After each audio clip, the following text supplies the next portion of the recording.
नमस्कार दोस्तों, स्वागत है आप सबका मेरे स्टडी चैनल बर्निंग टॉपिक्स में। तो आज हम जानेंगे कि क्यों क्रूड ऑयल के प्राइस इतने नीचे गिर गए कि वो नेगेटिव हो गए। क्या कारण रहे जिनकी वजह से प्राइस इतने नीचे चले गए, और एक्चुअल रियल वर्ल्ड में इसकी क्या इम्प्लीकेशन है।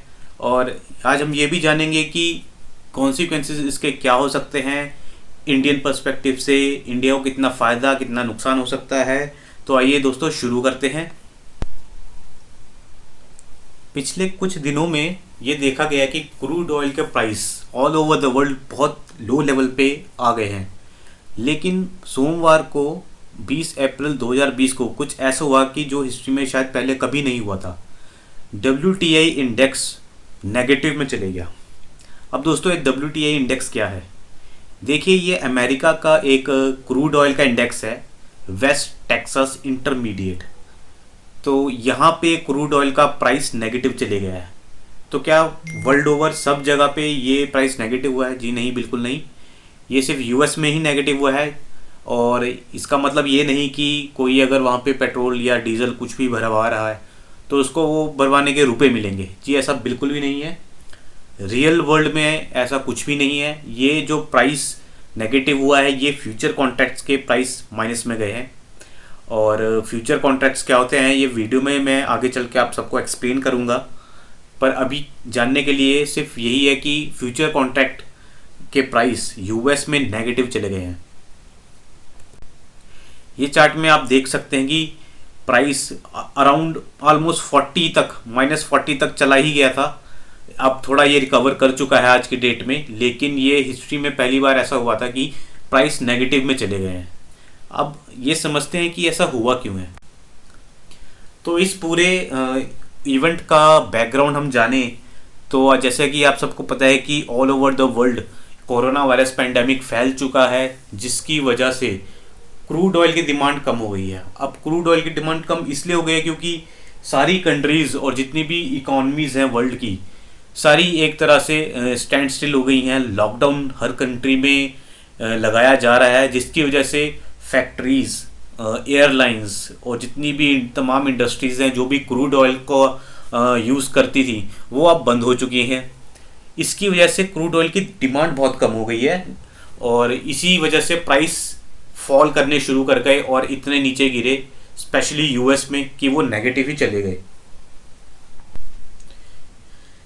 देखिए, पूरे वर्ल्ड में 3 मोस्ट पॉपुलर इंडेक्सेस हैं जो कि क्रूड ऑयल की वैल्यूएशन करते हैं। उधर से उन क्रूड ऑयल की वैल्यूएशन डिराइव होती है। उनमें से एक पहला जो यूएस का इंडेक्स है WTI इंडेक्स, दूसरा जो है वो ब्रेंट क्रूड इंडेक्स है जो कि यूके का है, और तीसरा है जो दुबई इंडेक्स है। अब यहाँ पे एक बात जानने की ये है कि जो ये प्राइस जो नेगेटिव हुआ है ये सिर्फ WTI यूएस इंडेक्स का हुआ है। ब्रेंट क्रूड का अभी भी पॉजिटिव चल रहा है और दुबई का भी पॉजिटिव चल रहा है। तो ये 3 इंडेक्स आखिर हैं क्या?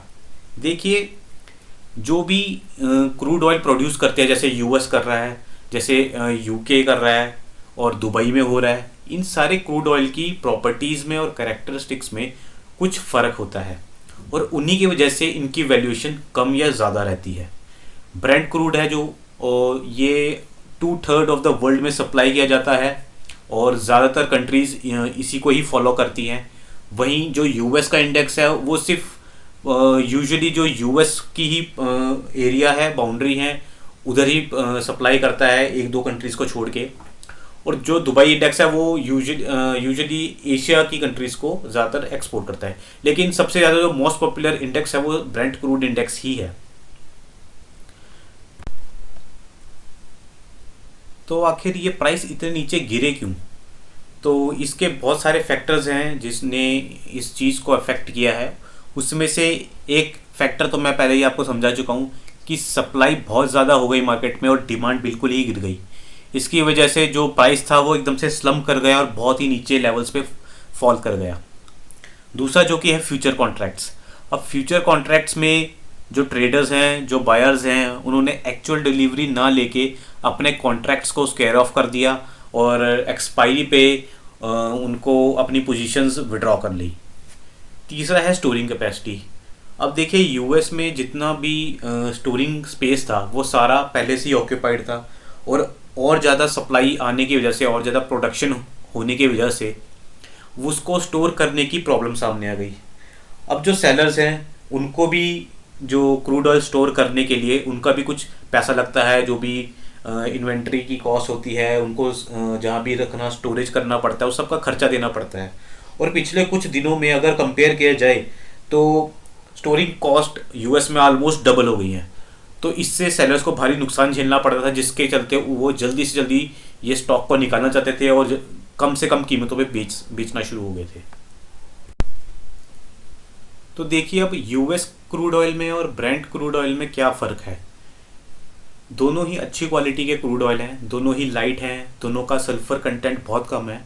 लेकिन एक जो मेन फ़र्क है दोनों का कि जो यूएस का क्रूड ऑयल है वो लैंड से बिलो द लैंड उसको वहाँ से एक्सट्रैक्ट किया जाता है, जहाँ से जो कि एरियाज़ हैं लुइसियाना के, नॉर्थ डैकोटा और टेक्सास के। फिर इनको यहाँ से ट्रांसफ़र किया जाता है और ट्रांसपोर्ट किया जाता है ओक्लाहोमा के एक शहर है कुशिन में। और वहाँ पे वो एरिया पूरा लैंडलॉक्ड है, जिससे उसको बाकी जगहों पे ट्रांसफ़र करना, वहाँ पे ट्रांसपोर्ट करना उसको बहुत मुश्किल हो जाता है।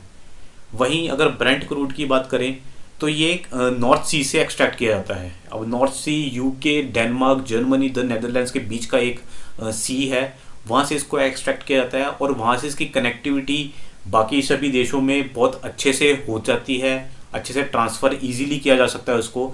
इसलिए इसके पास ये थोड़ा एक प्लस पॉइंट है और इसी वजह से ज़्यादातर कंट्रीज़ में ब्रेंट क्रूड ही सप्लाई होता है।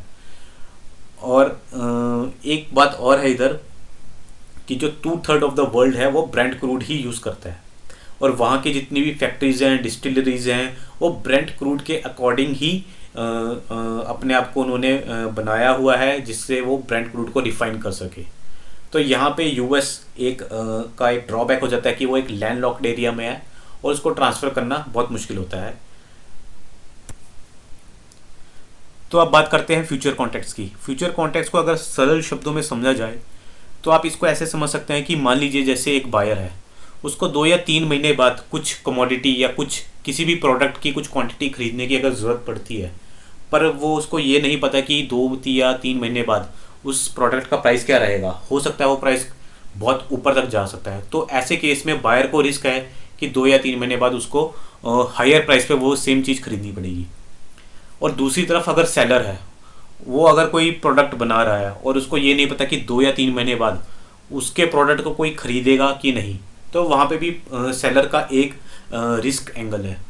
तो ऐसे में क्या होता है कि बायर और सेलर आपस में आके बैठ के एक प्राइस फिक्स कर लेते हैं कि 2 या 3 महीने बाद मैं इतने प्राइस पे तुमसे खरीदूंगा, और सेलर कहता है कि ठीक है 2 या 3 महीने बाद इतने प्राइस पे मैं तुम्हें कमोडिटी या कोई भी प्रोडक्ट अपना बेच दूंगा।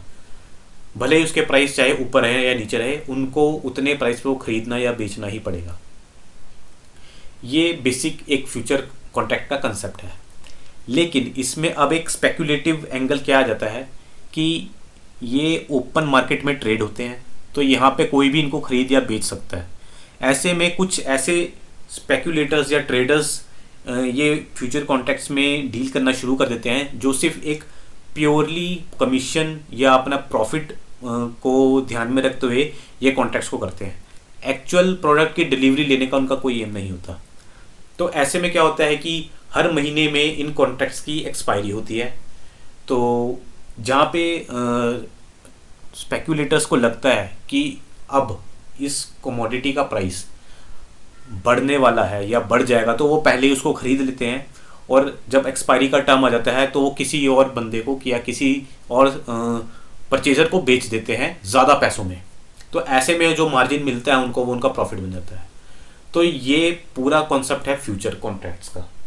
अब जो WTI के केस में हुआ वो ये हुआ कि जो मई के फ्यूचर कॉन्ट्रैक्ट्स थे उसमें डिलीवरी ज़्यादातर लोगों ने नहीं ली, अपने ट्रेड्स उन्होंने सेट ऑफ कर दिए। अब एक्चुअल डिलीवरी नहीं ली तो इससे मार्केट में ये एक मैसेज गया कि इसकी डिमांड बहुत ही कम है और इसी वजह से वो प्राइस फॉल करने शुरू हो गए।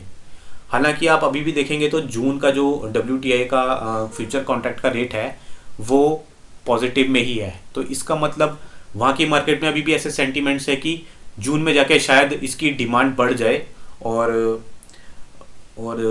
इकॉनमी चलनी शुरू हो जाए। अब देखिए इस इवेंट के क्या कॉन्सिक्वेंसेस हो सकते हैं, स्पेशली इंडियन पर्सपेक्टिव से। इंडिया को कितना फ़ायदा या नुकसान हो सकता है इसका।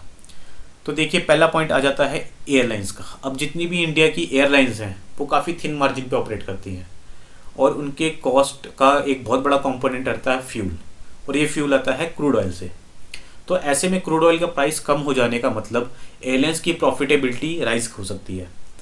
लेकिन आज की स्थिति अगर देखें तो ट्रैवल पे कंप्लीट बैन है, लोग भी घरों में बंद हैं और ट्रैवल करना कम ही प्रेफर कर रहे हैं। तो ऐसे में एयरलाइंस इसका इमीडिएट बेनिफिट रीप करे ऐसी पॉसिबिलिटी कम ही लग रही है। दूसरा पॉइंट आ जाता है इंडिया के फॉरेक्स रिजर्व्स का। इंडिया जितना भी क्रूड ऑयल मंगवाता है उसके लिए यूएस डॉलर में पेमेंट करनी पड़ती है, जिससे इंडिया का फॉरेक्स रिजर्व डिप्लीट होता है। ऐसे में अगर क्रूड ऑयल का प्राइस कम हो रहा है तो इससे ज़्यादा से ज़्यादा फॉरेक्स रिजर्व हम बचा सकते हैं। तीसरा पॉइंट आता है इंडिया का ऑयल इंपोर्ट बिल। अब देखिए क्रूड ऑयल का इंडिया की जो क्रूड ऑयल की रिक्वायरमेंट है वो 80% इम्पोर्ट से पूरी होती है। तो ऐसे में 80% अगर आप लगाएं तो इंडिया गवर्नमेंट के जितना भी रेवेन्यू या एक्सचेकर है उस पर बहुत बड़ा एक होल हो जाता है उससे। अब क्रूड ऑयल चूँकि कम हो चुका है तो इससे इंडियन गवर्नमेंट को एक रिलीफ मिलेगा। चौथा पॉइंट एक ये भी आ जाता है कि इंडिया अपनी जितनी भी कैपेसिटी है वो धीरे धीरे बढ़ा रहा है, और आज की डेट में अगर आप देखें तो 39 million barrels of crude oil India की कैपेसिटी है वो आज स्टोर कर सकता है। तो ऐसे में इन सारे अगर पॉइंट्स की अगर आप लिस्ट देखें तो इंडिया को इससे कुछ हद तक या काफ़ी हद तक मैं तो कहूँ कि फ़ायदा हो सकता है अगर Indian economy back on track जल्दी से आ जाती है। तो दोस्तों ये वीडियो आपको कैसा लगा ज़रूर मेरे को मेंशन करें कमेंट्स में, और अगर आप मेरे चैनल पे पहली बार आए हैं तो मेरे चैनल को लाइक और सब्सक्राइब ज़रूर करें। धन्यवाद।